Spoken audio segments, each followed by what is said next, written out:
Price the lord. ನನ್ನ ಹೆಸರು ಮಲ್ಲಿಕಾ ಅಂತ. ನಾನು ಬ್ಯಾಂಗ್ಳೂರಿಂದ ಬಂದಿದ್ದೀನಿ. ಸೊ ನಂದು ಸ್ಟಡೀಸ್ ಎಲ್ಲ ಮುಗ್ದಿದೆ. ನಾನೀಗ ಒಂದು MNC ಕಂಪನಿಯಲ್ಲಿ ಬ್ಯಾಂಗ್ಳೂರಲ್ಲಿ ಕೆಲಸ ಮಾಡ್ತಾ ಇದ್ದೀನಿ.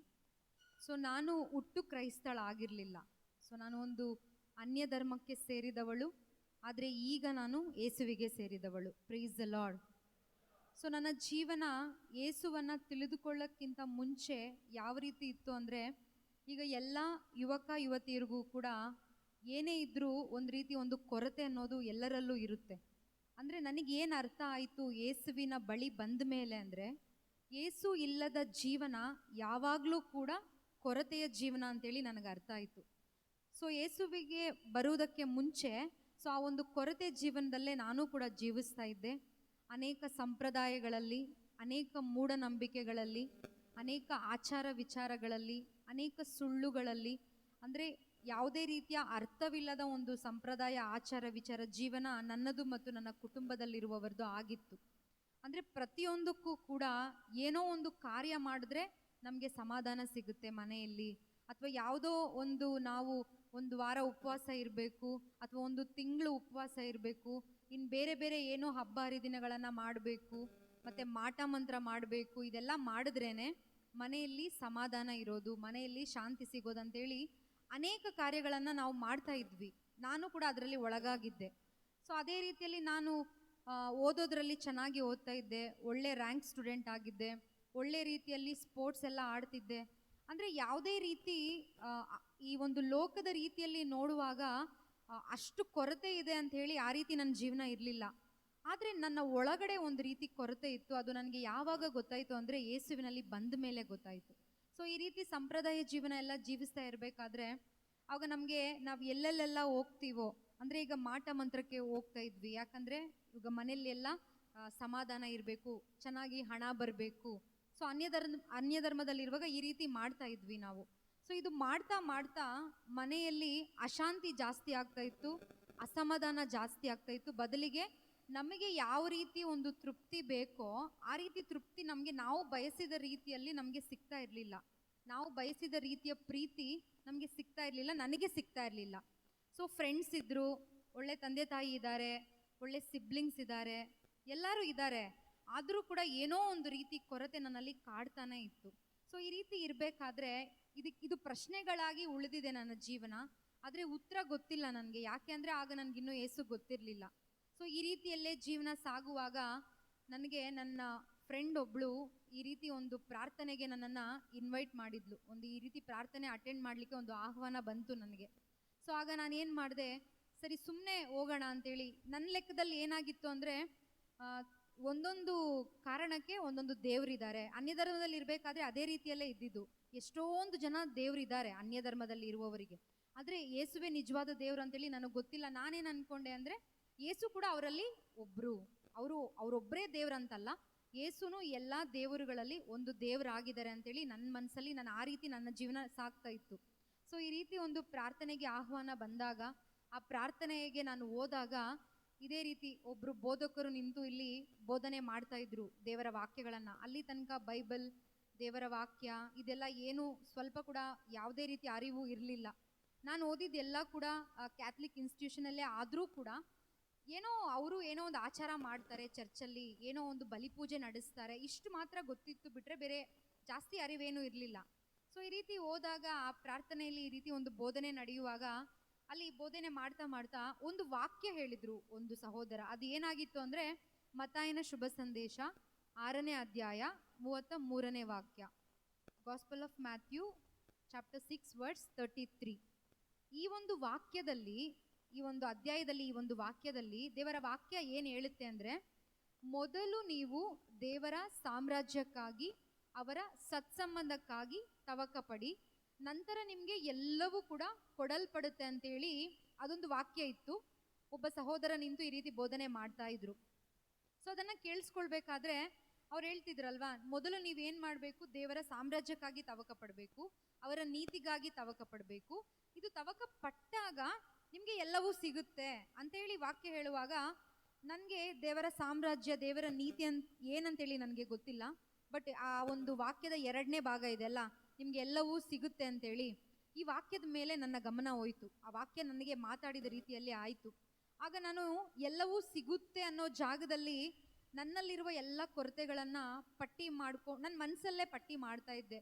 ಅಂದರೆ ನಮಗೆ ಶಾಂತಿ ಸಿಗ್ಬೋದೇನೋ, ಸಮಾಧಾನ ಸಿಗ್ಬೋದೇನೋ, ಎಲ್ಲ ಇದ್ರೂ ಏನೋ ಒಂದು ರೀತಿಯಲ್ಲಿ ಒಂಟಿತನ ಕಾಡ್ತಾ ಇರುತ್ತೆ. ಬಟ್ ಯಾಕೆ ಅಂತ ಪ್ರಶ್ನೆ ಮಾಡಿದ್ರೆ ಉತ್ತರ ಇಲ್ಲ. ಸೊ ಈ ರೀತಿ ಅನೇಕರ ಮಂದಿ ಜೀವನ ಇರ್ಬೋದು. ನನ್ನ ಜೀವನ ಆಗ ಆ ರೀತಿ ಇತ್ತು. ಈಗ ಗೊತ್ತಾಯಿತು ಯಾಕೆ ಆ ರೀತಿ ಇತ್ತು ಅಂದರೆ ನನ್ನ ಜೀವನದಲ್ಲಿ ಏಸು ಇರಲಿಲ್ಲ ಅಂತೇಳಿ. ಸೊ ಈ ರೀತಿ ವಾಕ್ಯ ಹೇಳುವಾಗ ನಾನು ಪಟ್ಟಿ ಮಾಡ್ತಾ ಇದ್ದೆ.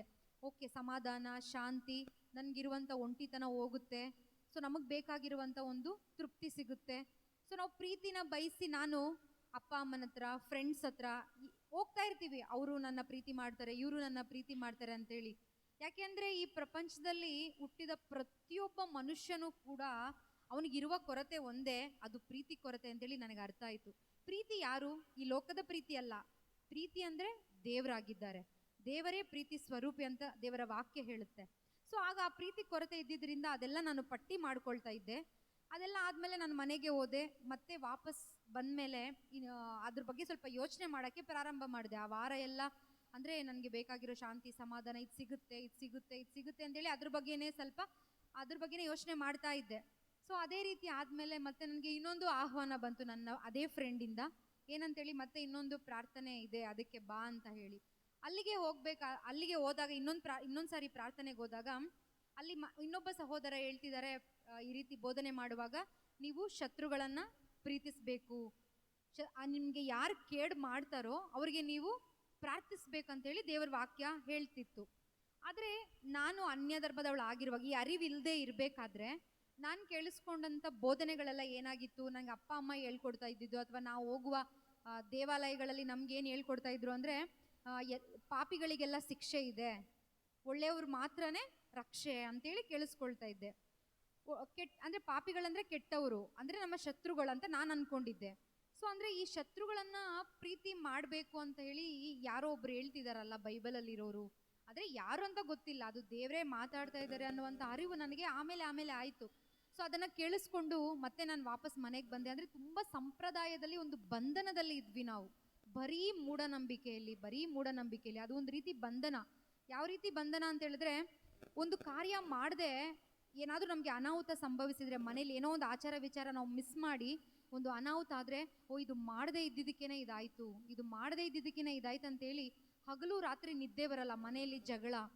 ಸೊ ಅಂದರೆ ಅಷ್ಟು ಕಟ್ಟುನಿಟ್ಟಾಗಿ ಸಂಪ್ರದಾಯಗಳು, ಆಚಾರ ವಿಚಾರಗಳನ್ನ ಮಾಡಬೇಕಿತ್ತು. ಇಲ್ಲಾಂದರೆ ಏನೋ ಒಂದು ಕೆಟ್ಟದ್ದು ಸಂಭವಿಸುತ್ತೆ, ಅದು ಇದರಿಂದನೇ ಆಗಿದ್ದಂತೇಳಿ ನಮ್ಮ ಮನಸ್ಥಿತಿಗಳೆಲ್ಲ ಆ ರೀತಿ ಇತ್ತು. ನಮಗೆ ಹೇಳ್ಕೊಡ್ತಾ ಇರೋರು ಅದೇ ರೀತಿ ಹೇಳ್ಕೊಡ್ತಾ ಇದ್ರು. ಸೊ ಈ ರೀತಿ ಬಂಧನದಲ್ಲಿ ಇರುವಾಗ, ಸೊ ಈ ರೀತಿ ಶತ್ರುಗಳನ್ನು ಪ್ರೀತಿಸಬೇಕು, ನಿಮಗೆ ಕೇಡು ಮಾಡಿದವ್ರಿಗೆ ನೀವು ಪ್ರಾರ್ಥಿಸ್ಬೇಕಂತ ಹೇಳುವಾಗ ನನಗೆ ಆ ವಾಕ್ಯವನ್ನು ಕೇಳಿಸ್ಕೊಂಡೆ. ಬಟ್ ನನಗೆ ಅದನ್ನು ಸಂಪೂರ್ಣವಾಗಿ ಒಪ್ಕೊಳ್ಳಿಕ್ಕೆ ಆಗಲಿಲ್ಲ. ಅಂದರೆ ಯಾಕೆ ಒಪ್ಕೊಳ್ಳಿಕ್ಕಾಗಿಲ್ಲ ಅಂದರೆ, ಶತ್ರುಗಳನ್ನು ಪ್ರೀತಿ ಮಾಡೋದು ತುಂಬ ಕಷ್ಟ ಇದೆ ಅಲ್ವಾ. ನಮ್ಗೆ ಯಾರೋ ಒಬ್ಬರು ಕೆಟ್ಟದ್ದು ಮಾಡಿದ್ದಾರೆ, ನಮ್ಮ ಬಗ್ಗೆ ಕೆಟ್ಟದ್ದು ಮಾತಾಡ್ತಿದ್ದಾರೆ. ಸೊ ಇದೇ ರೀತಿ ಜನ ನನ್ನ ಸುತ್ತಲೂ ಇದ್ದಿದ್ದು, ನಮ್ಮ ಫ್ರೆಂಡ್ಸ್ ಆಗಿರ್ಬೋದು, ಸಂಬಂಧಿಕರಾಗಿದ್ದು, ಎಲ್ಲರೂ ಅದೇ ಥರನೇ ಇದ್ದಾರೆ. ಅವ್ರನ್ನೆಲ್ಲ ಹೆಂಗಪ್ಪ ಪ್ರೀತಿ ಮಾಡೋದು? ಇಷ್ಟು ದಿನ ನಾವು ದ್ವೇಷ ಮಾಡ್ಕೊಂಡೇ ಬಂದ್ಬಿಟ್ಟಿದ್ದೀವಲ್ವಾ. ದ್ವೇಷ ಮಾಡೋದು, ಪ್ರತೀಕಾರ ತೀರಿಸ್ಕೊಳ್ಳೋದು, ಅವ್ರನ್ನ ಕ್ಷಮೆ ಮಾಡದೇ ಇರೋದು, ಅವ್ರ ಬಗ್ಗೆ ಅಪಪ್ರಚಾರ ಮಾಡೋದು, ಈ ರೀತಿನೇ ಮಾಡ್ಕೊಂಡು ಬಂದಿದ್ದು ನಾನು ನನ್ನ ಫ್ರೆಂಡ್ಸ್ ಬಗ್ಗೆ ಎಲ್ಲ. ಆದರೆ ಇಲ್ಲಿ ಅದಕ್ಕೆ ಉಲ್ಟಾ ಹೇಳ್ತಿದ್ದಾರೆ ದೇವರ ವಾಕ್ಯ. ಏನಂತೇಳಿ, ನೀವು ಶತ್ರುಗಳನ್ನು ಪ್ರೀತಿಸಬೇಕು ಅಂತೇಳಿ. ಇದು ತುಂಬಾ ಕಷ್ಟ ಆಯಿತು ನನಗೆ. ಮತ್ತೆ ನಾನು ಮನೆಗೆ ಬಂದೆ. ಶತ್ರುಗಳನ್ನು ಪ್ರೀತಿಸಬೇಕು ಅಂತ ಹೇಳುವಾಗ ಯಾರೋ ಒಬ್ಬರು ಮಾತಾಡ್ತಿದ್ದಾರೆ, ಆದರೆ ಅದು ಬ್ರದರ್ ಅಲ್ಲ ಅಂತ ನನಗೆ ಗೊತ್ತಾಯಿತು. ಸ್ವಲ್ಪ ಅದು ತಲೆಗೆ ಹೋಯ್ತು. ಅದು ಫಸ್ಟ್ ಎನ್ಕೌಂಟರ್ ಅಂತ ಹೇಳ್ಬೋದು ನಾನು ಜೀಸಸ್ ಜೊತೆ. ಆ ರೀತಿ ಹೋಗುವಾಗ ಮತ್ತೆ ನಾನು ಮನೆಗೆ ಬಂದೆ. ಕಳೆದ ವಾರದಲ್ಲಿ ಕೇಳಿಸ್ಕೊಂಡಿದ್ದು 6:33 ಮತ್ತಾಯ, ಮತ್ತು ಅದಾದಮೇಲೆ ಶತ್ರುಗಳನ್ನು ಪ್ರೀತಿಸ್ಬೇಕಂತೇಳಿ. ಮತ್ತೆ ಈ 2 ವಾಕ್ಯಗಳು ನನ್ನನ್ನು ಇನ್ನೊಂದು ಸಾರಿ ಪ್ರಾರ್ಥನೆಗೆ ಹೋಗ್ಲಿಕ್ಕೆ ಒಂದು ರೀತಿ ಉತ್ತೇಜನ ಕೊಡ್ತು, ನನಗೆ ಒಂದು ಪ್ರೋತ್ಸಾಹ ರೀತಿಯಲ್ಲಿ. ಯಾಕೆಂದರೆ ನಾನಿರುವ ಬ್ಯಾಂಗ್ಳೂರಲ್ಲಿ ವಾರ ಈ ರೀತಿ ಪ್ರಾರ್ಥನೆಗಳು ನಡೀತಾನೆ ಇರುತ್ತೆ. ಆದರೆ ನಾನು ಯಾವತ್ತೂ ಹೋಗಿರಲಿಲ್ಲ. ಆದರೆ ಈ 2 ವಾಕ್ಯಗಳಿಂದ ನಾನೇನು ಮಾಡಿದೆ, ಪುನಃ ಮತ್ತೆ ಪ್ರಾರ್ಥನೆಗೆ ಹೋಗೋಕ್ಕೆ ಪ್ರಾರಂಭ ಮಾಡ್ತಾ ಸೊ ಯಾವ ರೀತಿಯಲ್ಲಿ ಈ ಬೈಬಲಲ್ಲಿರುವ ವಾಕ್ಯಗಳು ಮಾತಾಡ್ತಾ ಇತ್ತು ಅಂದರೆ, ಅಲ್ಲಿ ಇನ್ನೊಂದು ದಿನ ದೇವ್ರು ಹೇಳ್ತಾರೆ, ನೀನು ನನ್ನ ದೃಷ್ಟಿಗೆ ಅಮೂಲ್ಯಳು, you are precious to my eyes. ಅಂದರೆ ನೀನು ನನ್ನ ದೃಷ್ಟಿಗೆ ಘನವಂತಳು. ಸೊ ಅಂದರೆ ನಿನ್ನನ್ನು ನಾನು ಪ್ರೀತಿ ಮಾಡಿರೋದು ಅಚಲವಾದ ಪ್ರೀತಿಯಿಂದ, ಶಾಶ್ವತವಾದ ಪ್ರೀತಿಯಿಂದ. ಈ ರೀತಿ ವಾಕ್ಯಗಳು ಕೇಳಿಸ್ಕೊಳ್ತಾ ಇರಬೇಕಾದ್ರೆ ಏನೋ ಒಂದು ರೀತಿ ಮನಸ್ಸಿಗೆ ಶಾಂತಿ ಸಿಗುವ ರೀತಿಯಲ್ಲಿ ಅನುಭವಗಳಾಗ್ತಾ ಇತ್ತು. ಸೊ ಈ ಶಾಂತಿ ನಾವು ಮಾಟ ಮಂತ್ರ ಮಾಡುವಾಗ ಏನೇನೋ ತುಂಬ ದುಡ್ಡು ಖರ್ಚು ಮಾಡಿ ಸುಮಾರು ಕಾರ್ಯಗಳು ಮಾಡಿದ್ದೀವಿ ನಾವು ನಮ್ಮ ಮನೆಯಲ್ಲಿ, ಸಮಾಧಾನ ಬೇಕಂತೇಳಿ, ಬರೀ ಪ್ರೀತಿ ಬೇಕು, ಶಾಂತಿ ಬೇಕು ಅಂತೇಳಿ. ಇಷ್ಟು ಮಾಡುವಾಗಲೂ ಜಗಳ ಜಾಸ್ತಿ ಆಗ್ತಾ ಇತ್ತು ಬಿಟ್ಟರೆ ಯಾವುದೇ ರೀತಿಯಲ್ಲೂ ಕೂಡ ನಾನು ಅನ್ಯ ಧರ್ಮದವಳಾಗಿದ್ದಾಗ ಪೂಜಿಸ್ತಾ ಇದ್ದಂಥ ಯಾವ ದೇವರು ನಮಗೆ ಆ ಶಾಂತಿ ಸಮಾಧಾನವನ್ನು ಕೊಡಲಿಕ್ಕೆ ಸಾಧ್ಯ ಇಲ್ಲ. ಯಾಕೆಂದರೆ ನಾವು ಕಲ್ಲುಗಳನ್ನು ಪೂಜೆ ಮಾಡ್ತಾ ಇದ್ವಿ, ಮರನ ಪೂಜೆ ಮಾಡ್ತಾ ಇದ್ವಿ, ಕೆತ್ತಿರುವಂಥ ವಿಗ್ರಹಗಳನ್ನು ಪೂಜೆ ಮಾಡ್ತಾ ಇದ್ವಿ. ಈ ರೀತಿ ಇತ್ತು. ಯಾವುದೋ ಒಂದು ಫೋಟೋಸ್ಗೆ ಪೂಜೆ ಮಾಡೋದು, ಅದಕ್ಕೆ ಅಡ್ಡ ಬೀಳೋದು, ಅದು ಪ್ರಾಣ ಇದೆಯೋ ಇಲ್ವೋ ಗೊತ್ತಿಲ್ಲ, ಮಾಡ್ಕೊಂಡು ಹೋಗ್ತಾ ಇರೋದು. ಯಾಕೆ ನಮಗೆ ನಿಜವಾದ ಸಮಾಧಾನ ಸಿಕ್ಕಿಲ್ಲ ಅಂದರೆ ನಾವು ಸತ್ತೋಗಿರುವಂಥ ಒಂದು ಕಲ್ಲುಗಳಿಗೆ ಪೂಜೆ ಮಾಡ್ತಾ ಇದ್ದಿದ್ದರೆ ನಮಗೆ ಸಿಕ್ಕಿಲ್ಲ. ಅದು ನನಗೆ ಲೇಟಾಗಿ ಅರ್ಥ ಆಯಿತು.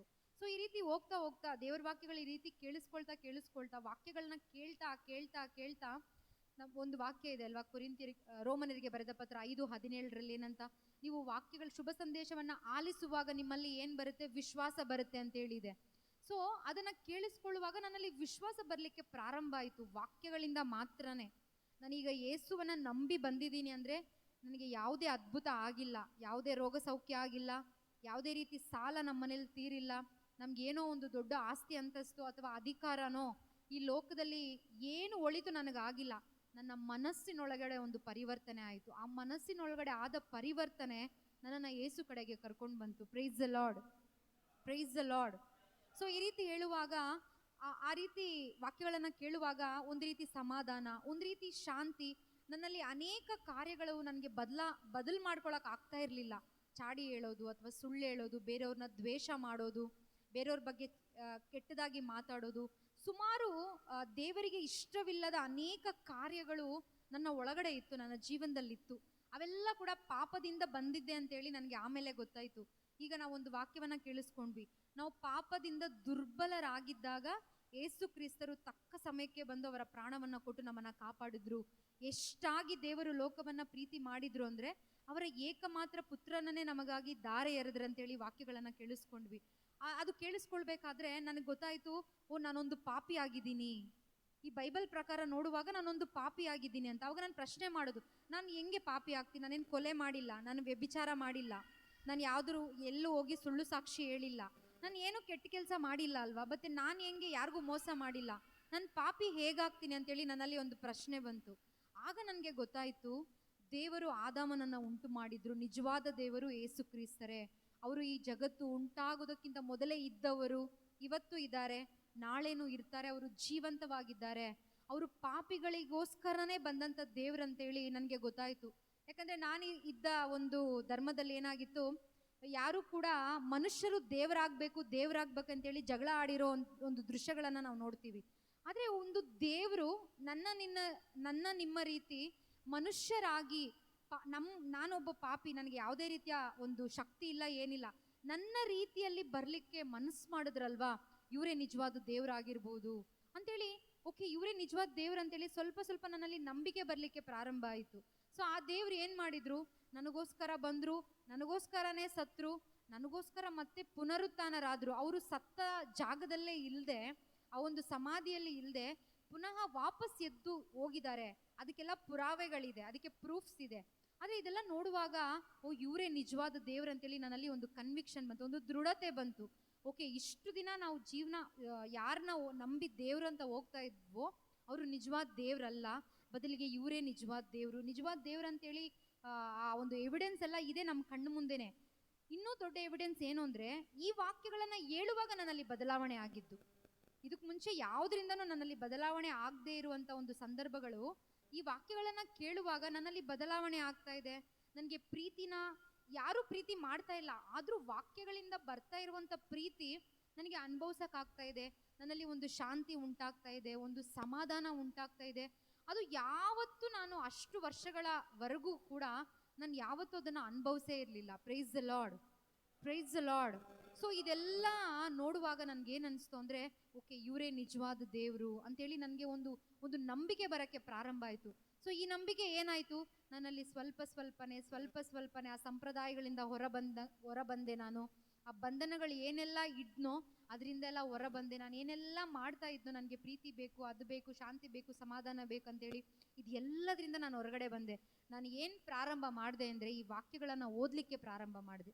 ಸೊ ನನಗೆ ಗೊತ್ತಿರುವಂಥ ಸಹೋದರರ ಹತ್ರ ಈ ಬೈಬಲನ್ನು ತಗೊಂಡು ಪ್ರತಿದಿನ ಹೊಸ ಒಡಂಬಡಿಕೆ, ಹಳೆ ಒಡಂಬಡಿಕೆ ಇದನ್ನು ಓದ್ತಾ ಓದ್ತಾ ಓದ್ತಾ ಓದ್ತಾ ನನಗೇನು ಅರ್ಥ ಆಯಿತು ಅಂದರೆ, ಈ ದೇವರು ಒಂದು ವಿಶೇಷವಾದ ದೇವರು. ಯೇಸು ದೇವರು ಒಂದು ವಿಶೇಷವಾದ ದೇವರು. ಯಾಕೆ ಅಂದರೆ ನಾನು ಅಂದ್ಕೊಂಡಿದ್ದೆ ದೇವ್ರು ಅಂತ ಹೇಳಿದ್ರೆ ಎಲ್ಲೋ ದೂರ ಇರ್ತಾರೆ ದೇವರು, ನಾವು ಮನುಷ್ಯರು ಎಲ್ಲೋ ಈ ಒಂದು ಭೂಲೋಕದಲ್ಲಿ ಇರ್ತೀವಿ, ಅವ್ರಿಗೂ ನಮಗೂ ಏನೂ ಸಂಬಂಧ ಇಲ್ಲ, ಬರೀ ಭಯ ಪಡೋದಷ್ಟೇ ದೇವ್ರನ್ನ ನೋಡಿದ್ರೆ ಅಂತೇಳಿ ನನ್ನ ಮನಸ್ಸಲ್ಲಿ ಇದ್ದಿದ್ದು.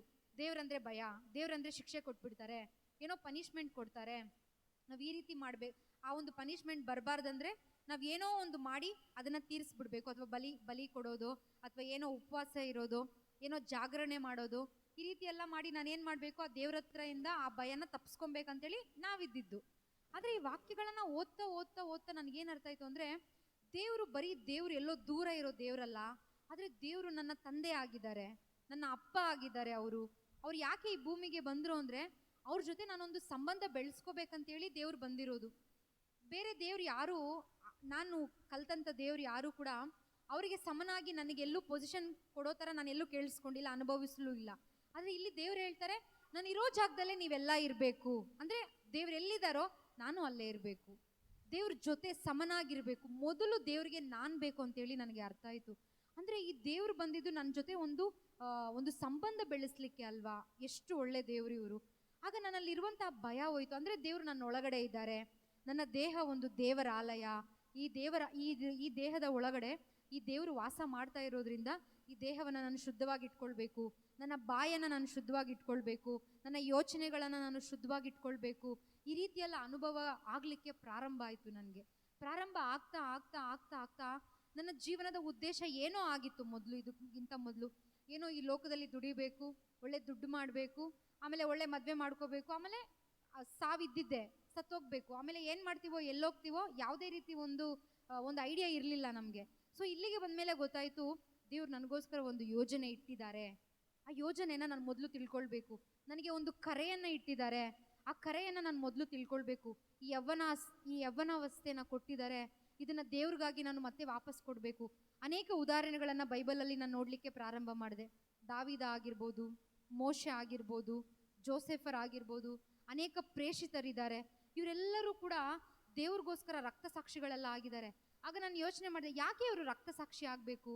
ಈಗ ರಕ್ತಸಾಕ್ಷಿ ಅನ್ನೋದು, ಈಗ ಎಷ್ಟೋ ಸುಖಗಳಿದೆ ಈ ಲೋಕದಲ್ಲಿ, ಹೌದಾ? ಎಷ್ಟೋ ಸುಖಗಳಿದೆ, ಸೌಲಭ್ಯಗಳಿದೆ, ಎಷ್ಟೋ ರೀತಿ ಅನುಭವಿಸ್ಬೋದು, ನಾವು ದುಡ್ಡನ್ನು ಮಜಾ ಮಾಡ್ಬೋದು. ಅದನ್ನೆಲ್ಲ ಬಿಟ್ಟು ಯಾಕೆ ಇವರು ದೇವರಿಂದೆ ಹೋದ್ರು?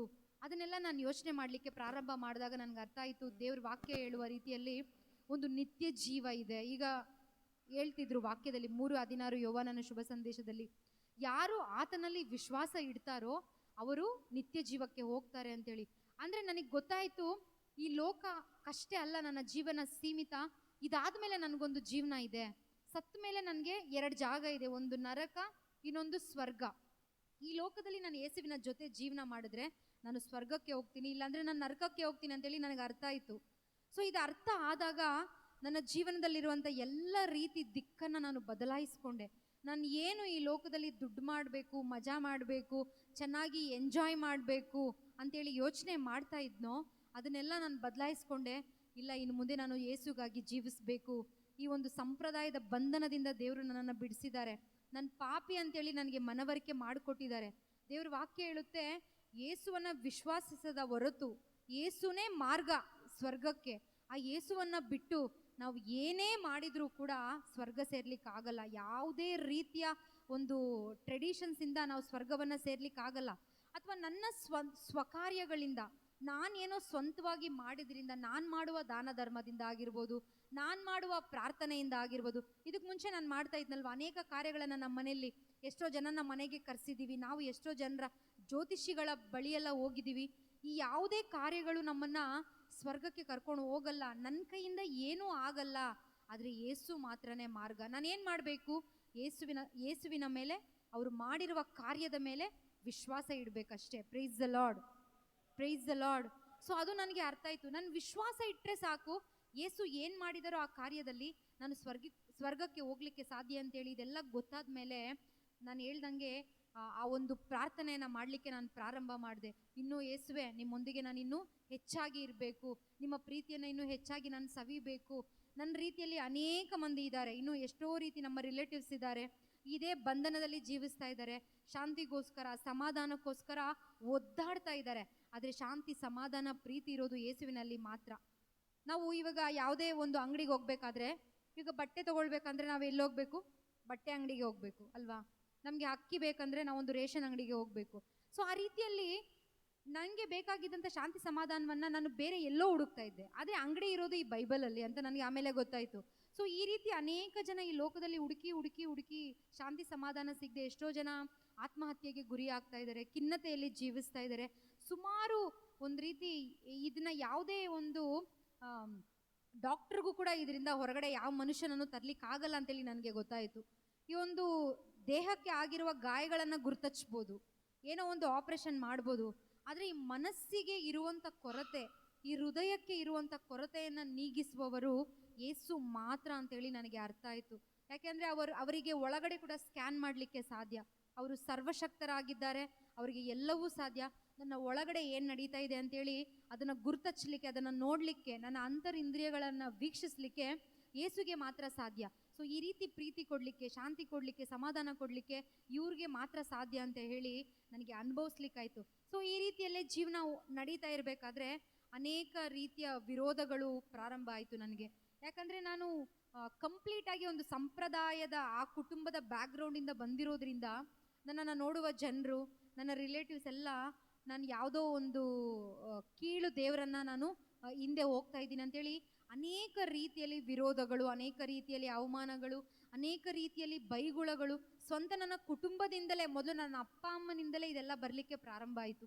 ಇದೆಲ್ಲ ಪ್ರಾರಂಭ ಆಗುವಾಗ ನಾನು ಒಂದೇ ಮಾಡ್ತಾ ಇದ್ದೆ, ಪ್ರಾರ್ಥನೆ ಮಾಡ್ತಾ ಇದ್ದೆ ಅಷ್ಟೇ. ದೇವರೇ, ಈ ಪ್ರೀತಿ ನನಗೆ ಅರ್ಥ ಆಗಿದೆ, ಅದಕ್ಕೆ ನಾನು ಈ ಥರ ಇದ್ದೀನಿ, ಈಗ ಅವ್ರಿಗೂ ಅರ್ಥ ಆದರೆ ಅವರು ಕೂಡ ಇದಕ್ಕೆ ಬದಲಾಗ್ತಾರೆ ಅಂತೇಳಿ ನಾನು ಪ್ರಾರ್ಥನೆ ಮಾಡ್ತಾ ಮಾಡ್ತಾ, ಇದು ನನ್ನ ಪ್ರಾರ್ಥನೆ ಅಂತ ಹೇಳ್ಕೊಳ್ಳಿಕ್ಕೆ ನನ್ನ ಯಾವುದೇ ಯೋಗ್ಯತೆ ಇಲ್ಲ, ದೇವರು ಅವರನ್ನು ಆಕರ್ಷಿಸಿಕೊಂಡು ನನ್ನ ಅಪ್ಪ ಅಮ್ಮ ಕೂಡ ಈ ಒಂದು ನನ್ನ ಕುಟುಂಬ, ನನ್ನ ಅಪ್ಪ ಅಮ್ಮ, ನನ್ನ ಅಕ್ಕ ಎಲ್ಲರೂ ಕೂಡ ಈ ಒಂದು ಯೇಸುವನ್ನು ನಂಬಲಿಕ್ಕೆ ಪ್ರಾರಂಭ ಮಾಡಿದ್ರು.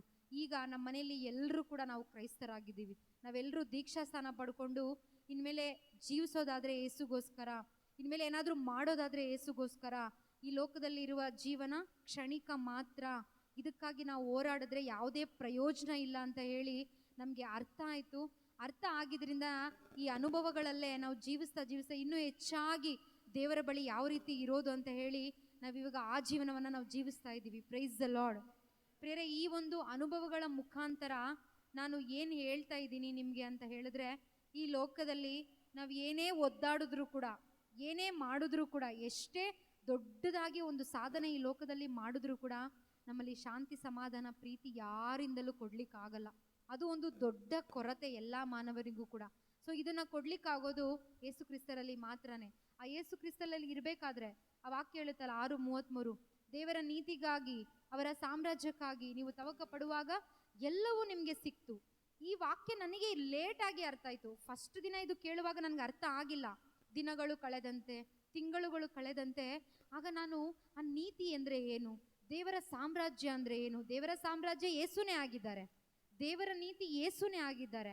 ಸೊ ನನ್ನ ಹುಡುಕಾಟ ಬರೀ ಯೇಸುಗಾಗಿ ಮಾತ್ರ ಆಗಿರಬೇಕು, ಯೇಸುಗಾಗಿ ಮಾತ್ರ ಆಗಿರಬೇಕು. ಯೇಸು ಈ ಲೋಕದಲ್ಲಿ ನನಗೋಸ್ಕರ ಏನು ಮಾಡಿದ್ರು, ನಾನು ಇರಬೇಕಾದ ಜಾಗದಲ್ಲಿ ಯೇಸು. ಇವಾಗ ಅಲ್ಲಿ ನಾವು ಯೇಸುವನ್ನು ನೋಡ್ತೀವಿ ಅಲ್ವಾ?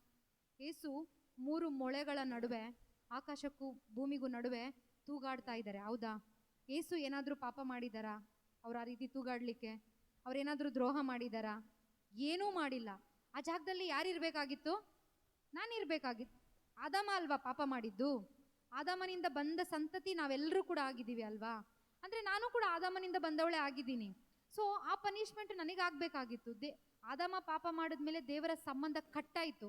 ಕಟ್ಟಾದ್ಮೇಲೆ ಅವರು ಪಾಪಗ್ರಸ್ತರಾದರು, ಶಾಪಗ್ರಸ್ತರಾದರು. ಪುನಃ ದೇವರಿಗೂ ಅವ್ರಿಗೂ ಕನೆಕ್ಷನ್ ಇಲ್ಲದೆ ಈಗ ನಾವು ಏನು ಈ ಅಸಮಾಧಾನ, ಶಾಂತಿ ಇದೆ, ಅಶಾಂತಿ, ಈ ಜೀವನ ಏನಾಗಿದೆ ಗೊತ್ತಾ? ಆ ಪಾಪದ ಮೂಲ ಆಗಿದೆ. ಆ ಮೂಲ ನಾವು ಕಂಡುಕೊಂಡು ಆ ಒಂದು ದಾರಿನ ಸರಿ ಮಾಡಿಕೊಂಡ್ರೆ ನಮ್ಮಲ್ಲಿ ಆಟೋಮೆಟಿಕ್ ಆಗಿ ದೇವರಲ್ಲಿರುವ ಎಲ್ಲ ಒಳಿತು ಕೂಡ ನಮ್ಮಲ್ಲಿ ಬರುತ್ತೆ. ಸೊ ಅದು ನನಗೆ ಅರ್ಥ ಆದಾಗ ಆ ಜಾಗದಲ್ಲಿ ನಾನಿರಬೇಕಾಗಿತ್ತು. ಆ ರೀತಿ ಮೊಳೆಗಳು ನನಗೆ ಹೊಡಿಬೇಕಾಗಿತ್ತು, ಆ ರೀತಿ ಮುಳ್ಳಿನ ಕಿರೀಟ ನನಗೆ ತೊಡಿಸ್ಬೇಕಾಗಿತ್ತು, ನಾನು ನರಕಕ್ಕೆ ಹೋಗ್ಬೇಕಾಗಿತ್ತು. ಆದರೆ ಎಲ್ಲವನ್ನ ಕೂಡ ದೇವರಾಗಿರೋ ಯೇಸು ಮನುಷ್ಯನಾಗಿ ಬಂದು ಈ ಕೆಲಸವನ್ನ ಮಾಡಿದ್ರು ಅಂತ ಹೇಳುವಾಗ ಇದು ಒಂದು ರೀತಿ ಅಸಾಧಾರಣ ಕಾರ್ಯ ಅಂತ ಹೇಳಿ ನನಗೆ ಅರ್ಥ ಆಯಿತು. ಅಂದರೆ ಇಷ್ಟು ಪ್ರೀತಿ ಮಾಡ್ತಾರ ದೇವರು, ಇಷ್ಟೊಂದು ಪ್ರೀತಿ ಸ್ವರೂಪಿನ ದೇವರು. ಸೊ ಇದನ್ನ ಹುಡುಕ್ಲಿಕ್ಕೆ ಪ್ರಾರಂಭ ಮಾಡಿದೆ.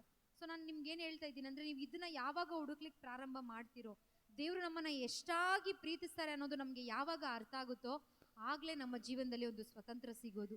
ದೇವರ ವಾಕ್ಯ ಹೇಳುತ್ತೆ, ನೀವು ಸತ್ಯವನ್ನ ಅರಿತುಕೊಳ್ಳಿ, ಸತ್ಯ ನಿಮಗೆ ಸ್ವತಂತ್ರವನ್ನ ಕೊಡುತ್ತೆ. ಸತ್ಯ ಯಾರು?